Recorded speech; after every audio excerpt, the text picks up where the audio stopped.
right, cool. We're going to go right into our last group of demos. And dovetailing off of the theme of the last panel, these are all enterprise-focused bots. And I'll just say it was really nice, from Databricks perspective, to see so many great enterprise bots apply and become a part of the program. Our background is, as many people will know, much more tied to consumer and media generally. So we learned a lot, especially from the enterprise side of the Botcamp participants. And they're all tackling very interesting problems in very thoughtful, unique ways. So, Roy. Thanks, Pat. Good afternoon. My name's Roy Pereira. I'm with Zoom.ai, and we want to be your operating system for your workday. Not like Microsoft operating system. Here's the team. It's a rock star team that we put together. I have a background in several startups. This is my 6th. I've also worked in companies like Cisco Systems in the Valley and so forth. My last startup, Shiny Ads, was acquired by a Rubicon project in 2014. We automated the ad operations team out of large web publishers. A little relevant to what we're doing now. I've had another acquisition as well. With me in VP of engineering role is Andre. He was with me at Shiny Ads and then Rubicon. He brings scalability and performance, and he'll keep the wheels on the bus, hopefully. Matt Burns, growth, mentor at 500 Startups. And he's the only guy that I know who's been doing bots longer than a few months. Because really most of us have only heard about bots in the last 6 months or so. Fazil, 10X engineer who actually asked to join us. He left one of the hottest startups in the city to come join us. He's a Google developer expert. I have to remember that. And then joining us is PhD in machine learning, Puria, who is also at Rubicon from a different acquisition, Chango. So machine learning and natural language processing rounds out the entire team. This is important because this is the problem that we're trying to solve, right? Today in the workplace, the biggest asset that we all have is time. And that's also the thing that we have the least of. And we can't create more of time. But today we're asked as office workers to deal with more, even though we have the same amount of time, right? More and more of these self-serve tools that we're asked to use because we don't have support, we don't have assistance. And so during the workday, at least 25% of your time is spent on these tools that are really not part of your job duties. When you sign up, nobody's telling you that you have to spend a whole day out of every month on Concur doing your expenses, or waste a day out of the week doing meetings. So what we're doing at Zoom.ai is we're interfacing between the workers, the office workers, and their data and tools. We're right in the middle. We're taking care of it. Just ask us to take care of that meeting with Patrick next week, and our assistant will take care of it in a much, much faster manner than we've seen with other tools. But that's not just it. We handle a range of tasks that you have to do as your job requires it, but that are low value and take away from your focus. We also interface with 10 different messaging platforms. We don't really care. Lots of different messaging platforms are being used today. And so all of a sudden, you feel like you're more productive. So let's show a demo. I'm going to ask Matt to come up. And one of the nice things while Matt's coming up is that because we're in this really envious role in the middle, we're the conduit between all the conversation and all of the corporate and personal data, we can grow.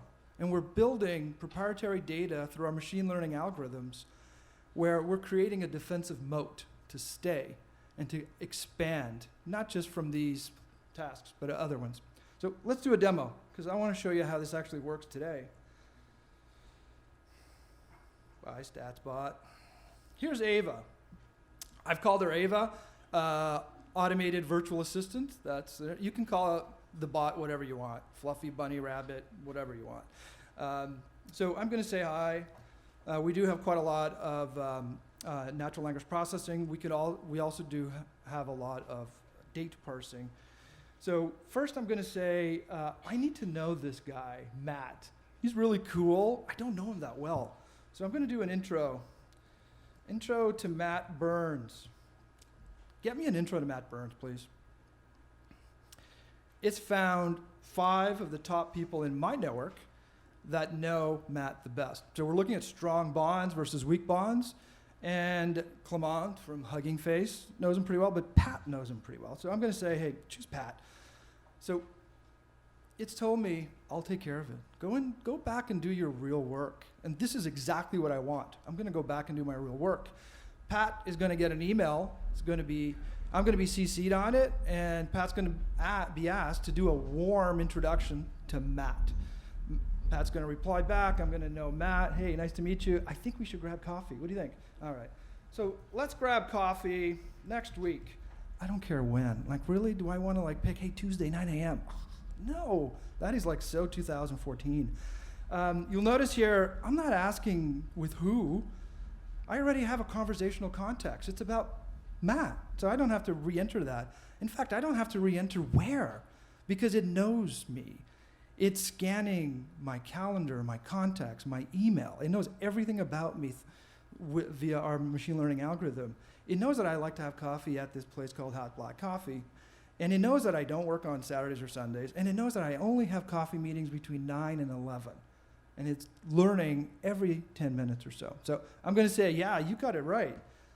Most times it does. It says, yeah, hey, Roy, I'm going to take care of this. Don't you worry. No back and forth. So Matt here. So this is the tricky part. No. How do we do the phone thing?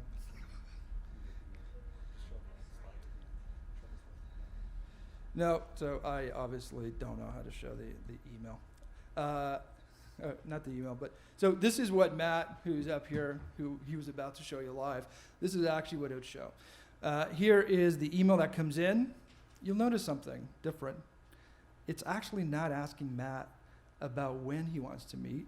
It's not pretending that it's real. We're setting the right expectations. It's giving a link, and that link turns into a web page. This is the mobile version. It syncs up with my calendar. It knows in real time when I'm free, when I'm not, when I like to have meetings. I have not told it anything. It's learned. And it allows Matt to select one. And it also allows Matt to select I can do it, actually. I'll get the notification. It'll actually allow him to even change the location. So very quick, meetings are set up in seconds. And that's just one thing. Obviously, we do quite a lot more than meetings. So what happens now is that it comes back, it's going to tell me, hey, Matt chose Tuesday 9 a.m. and he changed the location. And even if he changed the location to somewhere far, it's going to come back and say, hey, you know what, it's a little far for you to walk. Let me set up an Uber for you if you want. And then I'll actually schedule an Uber. Chris Messina's gone. He would love this. But he'll schedule an Uber for X number of minutes before so that I have plenty of time to get there. It's going to block the time around that meeting so that nobody else takes those times. That's the most annoying thing. And so we've automated all of that. The last thing that I want to do is I want to know who the hell Matt is right before my meeting, right? So an hour before my meeting with Matt, it's actually going to notify me. And this is actually what it looks like. Who is Matt? Oops. And this is actually one of those automated notifications. We have a ton of them. And this is by far one of the most popular things on our platform. And this is what people tell us they love the best. We actually had a problem a couple of days where it went down, and we had a lot of hate mail. So we know it's really popular. So right before I meet Matt, I know exactly what he's into. Creative problem solving. Wow, that's but here's what else he is like. He's a type A, assertive, and he's well-adjusted. I think we got 2 out of those 3 right. And then his LinkedIn profile and so forth, and his last tweets. And there's even more. I can dig down into each of his companies and get all sorts of information. So I'm like, awesome. I now understand Matt. I'm ready for my meeting. that's most of the things that it does today. Because we're learning from the interactions and from the data, we can determine what to do. For example, when everyone in the workplace is actually on the system, we have a huge network effect, right? Because meetings are done automatically. This is our technology stack. As I said, 10 different messengers, a lot of data providers. We love data. Lots of different tasks that we can understand. And we've built a great NLP, machine learning core, where we understand user context and conversational context. I have 9 seconds, so lots of milestones, lots of great happy users, as you can see here. We are raising $1.5 million starting today, and we have an enterprise pilot that's going to happen in a couple of months with about 4,000 users at a large multinational corporation. Thank you.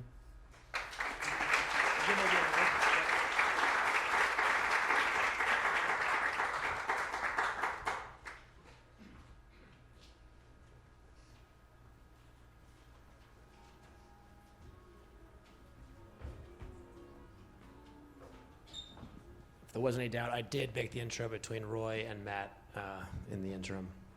So they should be able to catch up. Next up, Dan, Coach Otto. You guys have met.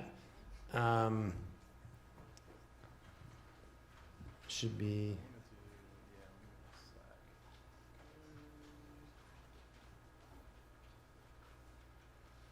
How's that look on the screen? Can you guys read that? Can you read that? In the back? Yes. No? Okay. Great. Great. Here we go.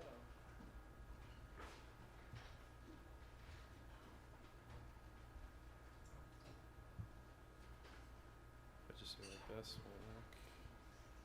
Oh. Sorry. You guys are seeing all my slides. I don't know how to go back. Hopefully that was quick enough. Okay, I'm Dan. You might remember me from the panel a few minutes ago. So I'm excited today to tell you about Coach Otto. We started with a question. What if you could practice for any important conversation before you face the real thing?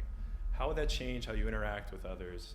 How much more could you accomplish if you weren't so stressed out about finding the right words to convey a difficult message? We're building a communication coaching bot that's powered by conversational AI that delivers targeted practice and guidance for important workplace conversations that employees have every day. The training market is enormous. Companies spend on average about $1,000 per employee per year. And we found out that about 40% of that is on general business topics like managing people, customer service, things like that. What these all have in common is that at their core, they depend on effective communication. The problem is communication skills are difficult to teach for companies. Learning management system content is cheap and easy to distribute, but I've never met anyone who became a great communicator by reading Harvard Business Review articles. On the other hand, professional coaching is effective because it allows for individualized instruction and practice, but it's incredibly expensive and typically only available to the top executives at a company. Peer coaching and in-person classes are somewhere in the middle, not great. I think altogether it's clear that there's no solution that combines the scalability and effectiveness that learning and development professionals really want. This is a great opportunity for bots and for conversational AI. We can provide the scalability of a learning management system content piece with the same effective structure as one-on-one professional coaching. So Jeff Orkin and I met at MIT, and we decided to partner up to build a team to seize this opportunity to create a conversational AI coach. My background before business school was serving and selling to large enterprises as a management consultant. And Jeff has a career as an award-winning video game AI developer. And then he spent 8 years at MIT researching conversational AI. The system he designed there underpins our technology today. We've been able to add some great talent to the team, recently including a hire from Brandeis, which has one of the top computational linguistics programs in the country. So we've got deep AI base. And we're already recognized as leaders in this field. So we've got $1 million from the National Science Foundation to develop our technology in the form of a small business grant. And we also have a research collaboration with Ray Kurzweil's team at Google, who are also working hard in this space. So our approach to AI is really what sets us apart. Dialogue simulation is an incredibly difficult problem, especially if you're trying to make an extended simulation that's coherent the whole way through, and especially if you're applying it to niche data sets. Here's how we get traction. So we record people conversing in focused, structured scenarios that have a clear start and end.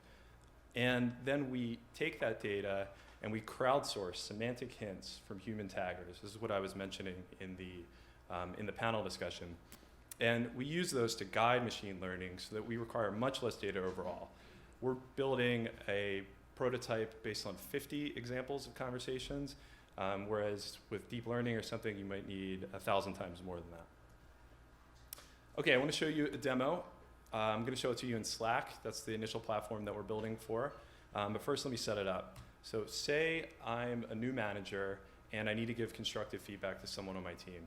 I can go to Otto, and Otto will match me up with a role play exercise that aligns closely to the skill that I need to develop. So it's the core skill is giving constructive feedback. He'll pick a scenario like this one with Olivia where I'm giving her feedback on presentation style. Olivia is just one of the characters that we have. We have a whole cast that represent different personality types so that we can align kind of to the people that are on your team that you need to actually interact with. So let me jump over to Slack and show you what it looks like. Okay, everyone said they could see this. All right, so you see that Otto has presented me with a cue card that describes the scenario in a bit of detail. It's pretty brief though. Olivia is one of my direct reports. Her problem is that during the Q&A in her presentation to senior management, she apologized to begin every answer. It came off as perhaps lacking a bit of confidence. And I know Olivia's great, and I want her to do great, so I want to give her this feedback, hopefully in a way that can help her improve. So I'm going to tell Otto that I'm ready.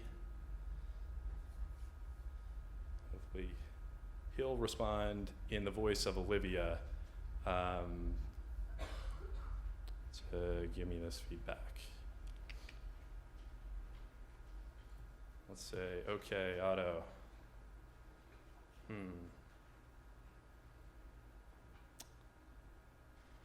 All right, having a bit of trouble, so let's go to video. Not sure what's happening with Otto there, but this will give you the same effect. It's really the exact same demo that I was going to go through. So I'll just talk you through it as we go. I think we have enough time. Okay.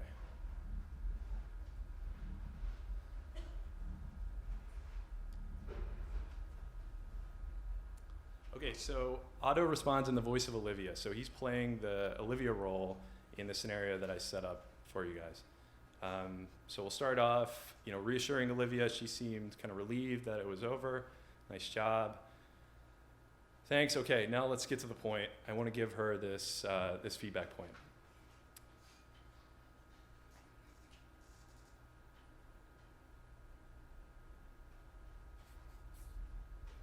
Okay, Olivia's saying, but you need to be more specific.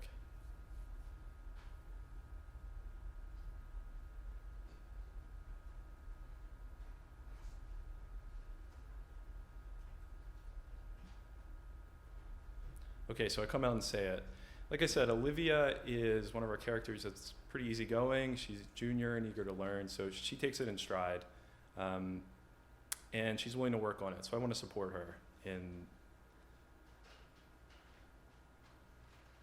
this situation.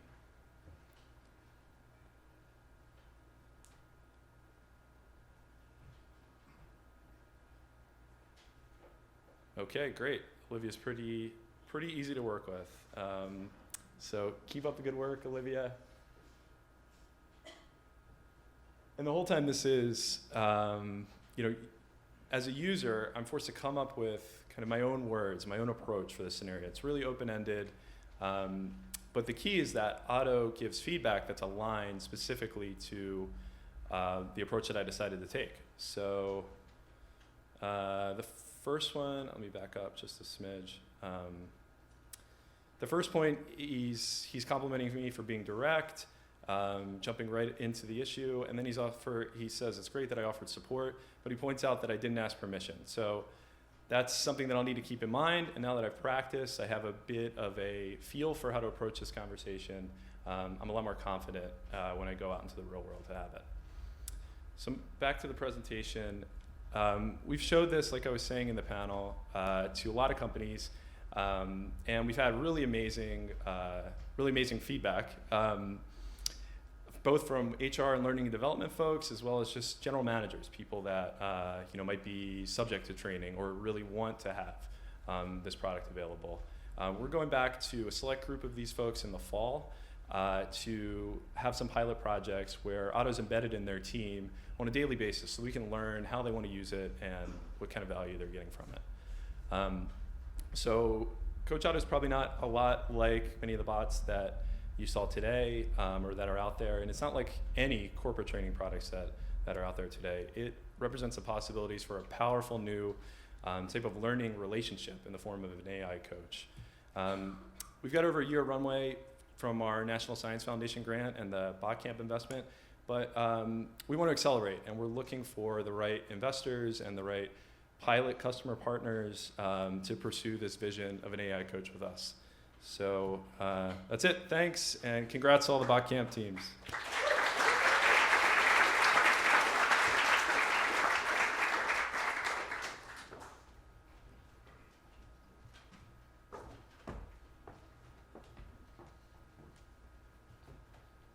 Trying to get out of this video. Okay.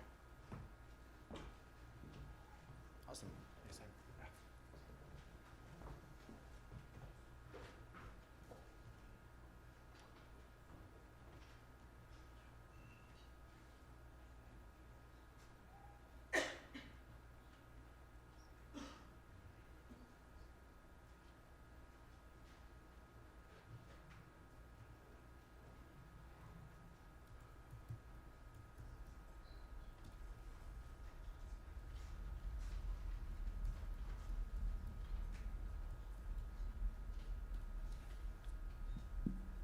Well, Ellen's setting up here. Just want to let you know that after these demos, which are the last three, we'll have a few parting words from John, and then we will have a reception upstairs for everyone to get to know each other and have some drinks after a long day.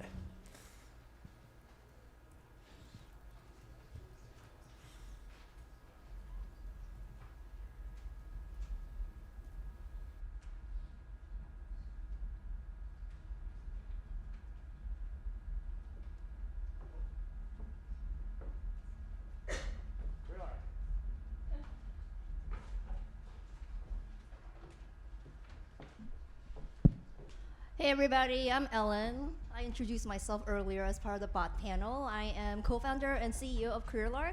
These are my teammates, Gary and Gilbert. So at CareerLark, we're building the next chat-first talent management platform for the millennial workforce. In 2015, the millennial generation became the largest in the US workforce. This has profound implications for the way we work, including the way we manage people. Let's talk about performance feedback, which is an integral part of managing any organization. Today's employees want feedback now, and they want it constantly. Companies know this. They know that they have to enter this brave new world of continuous feedback. Otherwise, they won't be able to motivate their top talent, make them more productive, and retain them. The millennials are also leading the charge into real-time messaging.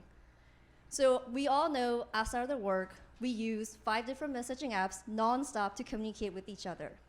Enterprises are noticing this, and now they're adopting chat platforms too. This is a fundamental change to how we work, from the way we communicate to the way we collaborate. And it's only a matter of time before real-time messaging transforms performance feedback as well. So let's talk about that today. Feedback is typically given every 12 months in an annual review, maybe 6, maybe 3 at best. So now I want all of you to think back to the last time you went through a review process. If it was anything like mine, it was probably not very useful, not very valuable, pretty ineffective. This process was invented 30 years ago, and it's clearly out of sync with the needs of today's workforce. And this is where CareerLark comes in.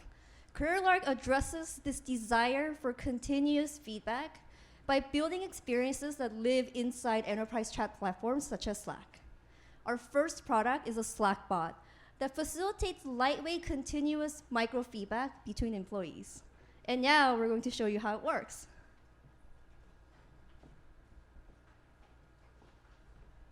So let's take the case of Gary. She has a report Madeline, who's a junior PM. Her junior PM, Madeline, just started to work with a new cross-functional product team. And she wants just some lightweight check-in and feedback on how that's going. So she's now going to install CareerLark into her Slack team. It's 2 clicks to install, that's it, and we're in. And we start the onboarding process right away.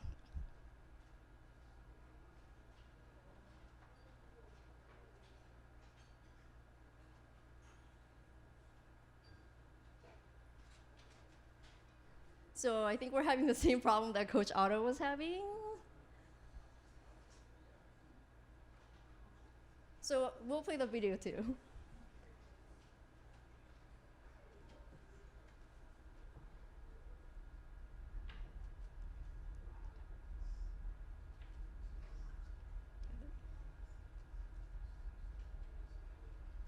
So like Coach Otto, this video is going to be the exactly same experience that we would have gone through live.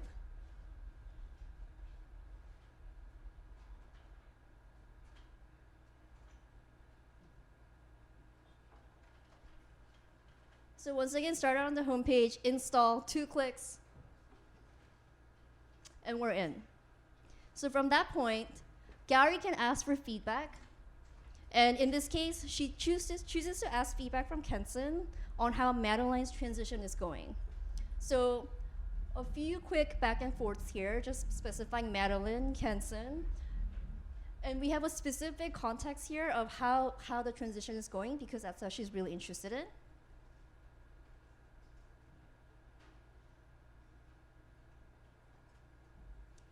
And we also attach event and context, so we connect to Google Calendar, and after that, we can actually send prompts very contextually after meetings.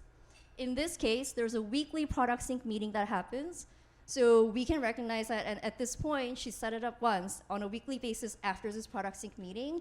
We'll prompt Kenson for this lightweight 30-second interaction. So now, Gary decides that she actually wants feedback on herself from Kenson. So she can just go in, say request feedback, specify Kenson. And in this case, she just wants just general feedback, just a quick check-in. She sends that just on an ad hoc basis for one time. And when she sends this in Slack, it goes real time to Kenson in his Slack client.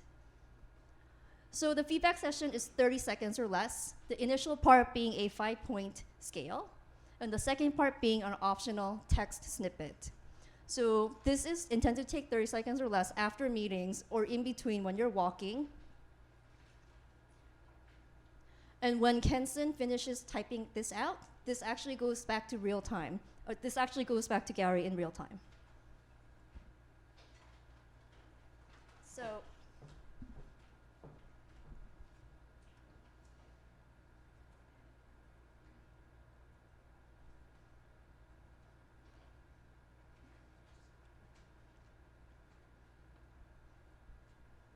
we launched our first product beginning of this summer. We've been featured continuously on the Slack app directory homepage since then. We've had over 500 teams install, try it out, engage, and send micro feedback through our app.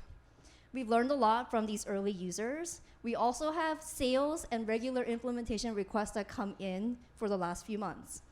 We've taken all this and we've created an expansion of our platform, and we are rolling out our trial on an app-by-app basis with our early innovator pilot companies this fall. This is just the beginning for us. We started out with micro feedback because that is one of the most broken parts of corporate culture today. Because we live inside enterprise chat platforms where employees already communicate nonstop, we can actually engage them on a lightweight and frequent basis for lots of different types of people operations tasks. Here's an example.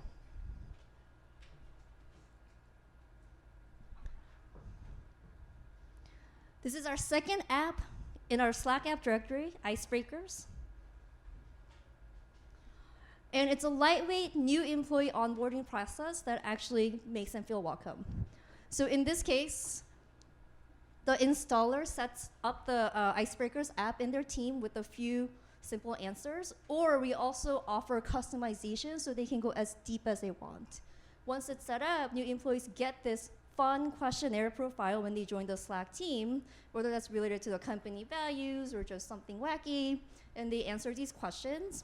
And when the employees finished answering these questions, we actually post them on a public channel so other people can comment and react and welcome them in public.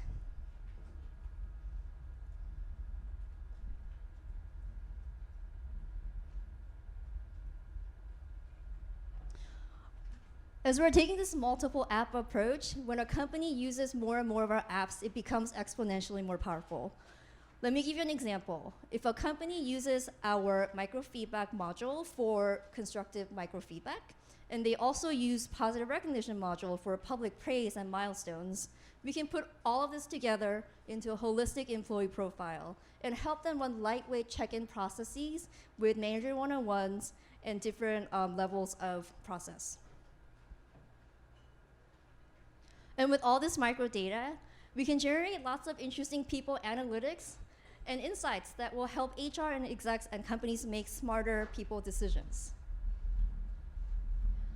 We're a founding team of 3, so I talked a little bit about my background earlier, operations at Google, including HR. This is a topic that I'm personally passionate about, and I'm super excited to productize it and bring it for every employee. My co-founder, Gary, here is a product leader, and she has worked in a diverse array of fields, including enterprise SaaS at Twilio to consumer gaming at Zynga. Gilbert is a veteran technology leader. He's worked in engineering for over 15 years in enterprise SaaS, and he was one of the first 20 employees at Box. So we're CareerLark, and we're building the next chat-first talent management platform for the workforce, millennial workforce. Thank you.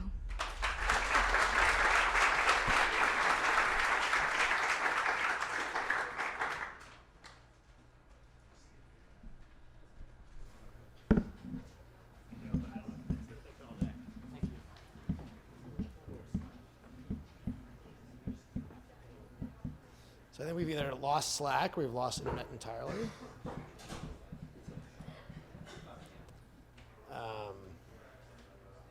Cool. The last group to demo is the team from StatSpot. Yeah.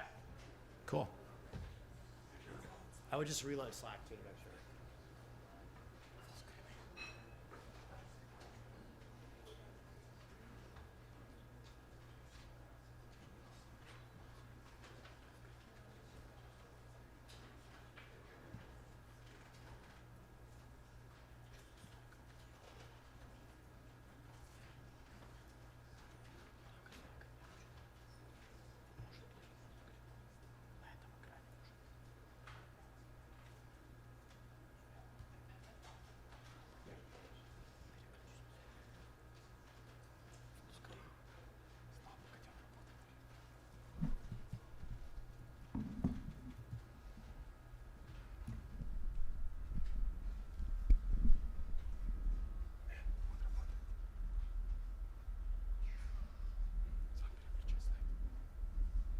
Hi, my name is Artyom and we are StatsBot. StatsBot is top 1 enterprise bot in Slack. We have more than 16,000 installs and our MRR is growing at 20% week over week. Today, companies spend $1 billion on software as a service tools. A lot of data scattered among these applications. Employee becomes overloaded with amount of data. It's almost impossible to keep track of key metrics all the time. StatsBot helps companies to take control of their data. It empowers teams with proactive notifications and ability to ask analytical questions in natural language. We have started with Slack and a set of most popular BI tools like Google Analytics and Mixpanel. Let me show you some examples how StatsBot work. StatsBot examine your data using machine learning. We point out which findings are important to focus on and send notifications directly to Slack. Automated reporting delivers a set of actionable and important information to users on selected schedule. Let me show you some demo how StatsBot can be used to gather data using natural language in Slack. We ask StatsBot about what metrics we want to get. Say we want to get a new users for last week. It's always always interesting to know where a new user's coming from. You can do it in StatsBot by grouping your new users by source. Let's say. Cool. And we can ask more advanced questions to StatsBot, like say mobile users from last Christmas.